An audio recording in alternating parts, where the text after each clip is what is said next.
ವರಮಹಾಲಕ್ಷ್ಮಿ ವ್ರತಕತೆ. ಒಮ್ಮೆ ಕೈಲಾಸದಲ್ಲಿ ಗಣ ಸಮೂಹದೊಂದಿಗೆ ನಗುತ್ತಾ ಕುಳಿತಿದ್ದ ಶಿವನನ್ನು ಉದ್ದೇಶಿಸಿ ಪಾರ್ವತೀ ದೇವಿಯು, ಪ್ರಾಣೇಶ್ವರ, ಭೂಲೋಕದಲ್ಲಿ ಭಕ್ತಿಯಿಂದ ಪೂಜಿಸುವವರಿಗೆ ಸಕಲ ಇಷ್ಟಾರ್ಥಗಳನ್ನು ಕೊಡುವಂತಹ ಅತ್ಯಂತ ಪಾವನವಾದ ಯಾವುದಾದರೂ ವ್ರತ ಇದೆಯೇ ಅಂತ ಕೇಳಿದಳು. ಆಗ ಶಿವ ಮಂದಹಾಸ ಬೀರಿ, ವ್ರತಗಳಲ್ಲೆಲ್ಲ ಉತ್ತಮವಾದ ಇಷ್ಟಾರ್ಥಗಳನ್ನು ಈಡೇರಿಸುವ, ಸಕಲೈಶ್ವರ್ಯ ಸಂಪನ್ನರನ್ನಾಗಿ ಮಾಡುವ ಪಾವನವಾದ ವ್ರತ ಎಂದರೆ ಅದು ವರಮಹಾಲಕ್ಷ್ಮಿ ವ್ರತ. ಇದನ್ನು ಶ್ರಾವಣ ಮಾಸದ ಶುಕ್ಲ ಪಕ್ಷದ ಹುಣ್ಣಿಮೆಗೆ ಹಿಂದಿನ ಶುಕ್ರವಾರದಂದು ಆಚರಿಸಬೇಕು ಎಂದ. ಗಲ್ಲದ ಮೇಲೆ ಕೈ ಇಟ್ಟುಕೊಂಡು ಕೇಳುತ್ತಿದ್ದ ಪಾರ್ವತಿಯು, ಹೌದೇ, ಹಾಗಾದರೆ ಈ ವ್ರತವನ್ನು ಹೇಗೆ ಆಚರಿಸೋದು? ಹಿಂದೆ ಯಾರ್ಯಾರು ಆಚರಿಸಿ ಶುಭ ಫಲಗಳನ್ನು ಪಡೆದಿದ್ದರು ಅಂತ ವಿವರವಾಗಿ ಹೇಳು ಕಾಂತ ಎಂದಳು. ಆಗ ಶಿವನಿಗೂ ಉತ್ಸಾಹ ಉಕ್ಕಿ, ಹೇಳುತ್ತೇನೆ ಕೇಳು ಪಾರ್ವತಿ. ಹಿಂದೆ ವಿದರ್ಭ ದೇಶದಲ್ಲಿ ಕುಂಡನಿ ನಗರವೆಂಬ ಪಟ್ಟಣವಿತ್ತು. ಆ ಪಟ್ಟಣದಲ್ಲಿ ಚಾರುಮತಿ ಎಂಬ ಹೆಂಗಸೊಬ್ಬಳಿದ್ದಳು. ಅವಳು ಮಹಾಪತಿವ್ರತ ಶಿರೋಮಣಿಯಾಗಿದ್ದಳು. ಸಕಲ ಶಾಸ್ತ್ರ ಸಂಪನ್ನಳಾಗಿದ್ದಳು. ದೇವರಲ್ಲಿ ಶ್ರದ್ಧಾಭಕ್ತಿಗಳನ್ನು ಹೊಂದಿದ್ದಳು. ಆದರೆ ಬಡವಿಯಾಗಿದ್ದಳು. ಅವಳ ಮೇಲೆ ಮಹಾಲಕ್ಷ್ಮಿಯ ಕೃಪಾನೋಟ ಬಿತ್ತು ನೋಡು. ಒಂದು ದಿನ ರಾತ್ರಿ ಚಾರುಮತಿ ನಿದ್ದೆಯಲ್ಲಿರುವಾಗ ಮಹಾಲಕ್ಷ್ಮಿ ಅವಳ ಕನಸಿನಲ್ಲಿ ಬಂದಳು.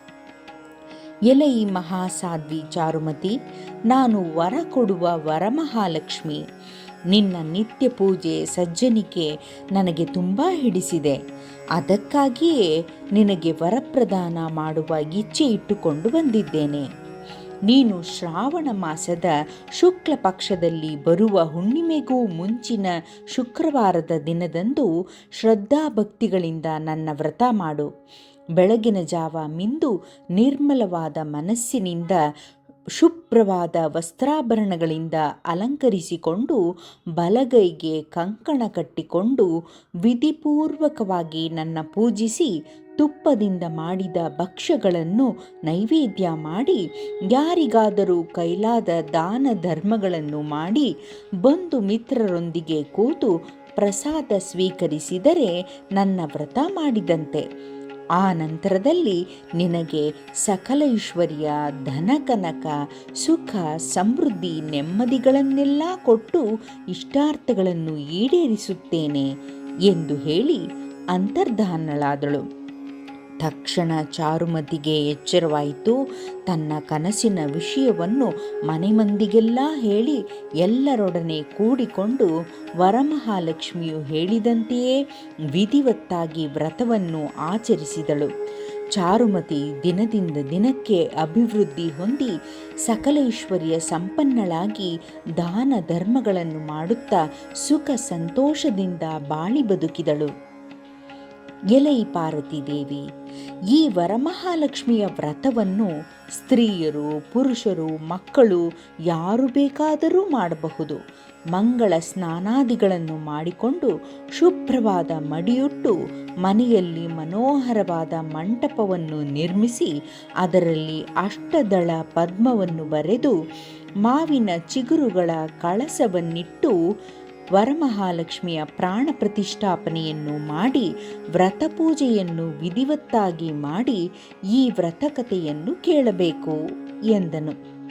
ಆಗ ಪಾರ್ವತಿಯು ನಂತರ ಕೈಲಾದ ದಾನ ಧರ್ಮಗಳನ್ನು ಮಾಡಿ ಪ್ರಸಾದ ಸ್ವೀಕರಿಸಿದರೆ ವರಮಹಾಲಕ್ಷ್ಮಿ ಒಲಿದೇ ತೀರುವಳು ಅಲ್ಲವೇ ಎಂದಳು. ಹೌದು ದೇವಿ, ಸಕಲ ಐಶ್ವರ್ಯ, ಸುಖ, ಶಾಂತಿ, ನೆಮ್ಮದಿಗಳು ನಿಶ್ಚಯವಾಗಿ ಲಭಿಸುವವು. ಇದು ಬಾಡದ ನಿನ್ನ ಮುಡಿಯ ಮಲ್ಲಿಗೆಯಷ್ಟೇ ಸತ್ಯ ಎಂದನು. ಪಾರ್ವತಿಯ ಮುಡಿಯ ಮಲ್ಲಿಗೆಯ ಪ್ರಭೆಯಲ್ಲಿ ವರಮಹಾಲಕ್ಷ್ಮಿ ನಕ್ಕಳು.